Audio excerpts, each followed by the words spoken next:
తరుణంలో బీఆర్ఎస్ పార్టీకి పూర్తిగా పెట్టిన ఆ పేరు ఎప్పుడు పెట్టిరో అప్పటి నుంచి పూర్తిగా వ్యతిరేకతనే స్టార్ట్ అయింది. ఇది వాస్తవం. ఇక ఆ పేరు పెట్టిన నాటి నుంచి ఇట్లా వ్యతిరేకత వచ్చింది, బీఆర్ఎస్ పార్టీ ఆ పేరుకే వ్యతిరేకత వచ్చింది. కాబట్టి కేసీఆర్ వ్యూహంలో భాగంగా కవితను పక్కకు పెడతా ఉన్నాడు. పక్కకు పెట్టి ఈమెతో పార్టీ పెట్టిస్తా ఉన్నాడు. ఇటు రెండు చీలిన తర్వాత ఇక్కడ బీఆర్ఎస్ పార్టీకి ఏమో కేటీఆర్ కు పగ్గాలు అప్పచెప్పి, ఇక్కడనేమో ఈమెకు పగ్గాలు అప్పచెప్పి, అంటే కొడుకన్నా బిడ్డనన్నా మళ్ళీ రాష్ట్రాన్ని వెళ్ళాలి. ఆయన పరిపాలించుడు. ఆయన డ్రీమ్ ఏంటంటే ఆయన ఆల్రెడీ తెలంగాణ ఉద్యమాన్ని తీసుకొచ్చిన అని చెప్పేసి ఆ రకంగా ఆ మొత్తం ప్రజల్లోకి వచ్చి తెలంగాణ అదే టీఆర్ఎస్ పార్టీ ఉన్నప్పుడే ఆయన 2 సార్లు సీఎం అవ్వడము.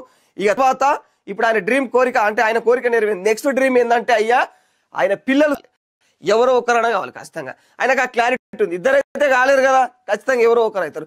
నా బిడ్డ అయినా ఓకే, కొడుకు అయినా ఓకే, బిడ్డ అయినా ఓకే అన్న కోణంలో ఆయన ఉన్నాడు. సో ఇక్కడ కొడుకు మెజారిటీ అంటే ఆయన బలం చూపించుకొని ఆయన పార్టీని స్ట్రాంగ్ చేసి ఆయన ప్రజల్లోకి రీచ్ ఉంటేనేమో ఆయన సీఎం అవుతాడు. ఈమె బలం చూపించుకొని ఈమె సెంటిమెంట్లు చూపించుకొని తండ్రి ఫోటోలు పెట్టుకొని ఇక నేను ఇట్లా కేసీఆర్ కూతురును, ఓ ఉద్యమ నాయకుని కూతురును, ఇట్లా రకరకాలుగా ఈమె కూడా చెప్పుకొని ఈమె కూడా ఒకవేళ పార్టీని బలం చేసుకుంటే ఈ పార్టీ నుంచి ఇక లీడర్ అంటే ఈమె లీడర్ అయిపోయి రాష్ట్రానికి సీఎం క్యాండిడేట్ గా మారిపోయి సీఎం అయితే కావచ్చు, నా బిడ్డలు ఇద్దరు ఇట్లా ఎవరో ఒకరు అన్న ఇంటెన్షన్ తోనే ఇట్లా ఈ రకమైనటువంటి నిర్ణయాలు తీసుకున్నారని మరికొంతమంది విశ్లేషకుల మాటలు. సో ఇందులో వాస్తవం ఎంత ఉందనేది అయితే మనకైతే తెలియని విషయము.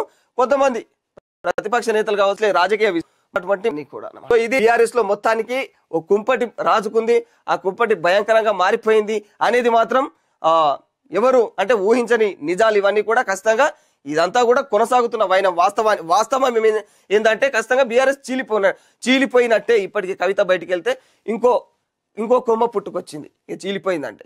ఒకవేళ ఈమె పార్టీలో ఉంటే హరీష్ రావులు, సంతోష్ రావులు బయటికి వెళ్ళిపోతుండే, వాళ్ళు కూడా ఎట్లయినా ఖచ్చితంగా పార్టీ పెడుతున్నారు. వాళ్ళు పార్టీ పెడితే వేరే ఉంటది, ఈమె పార్టీ పెడితే వేరే ఉంటది. పక్కకి వెళ్ళి వాళ్ళు పార్టీ పెడితే పూరా బీఆర్ఎస్ ని టార్గెట్ చేస్తారు, చిన్నోళ్ళు కాదు వాళ్ళు కూడా.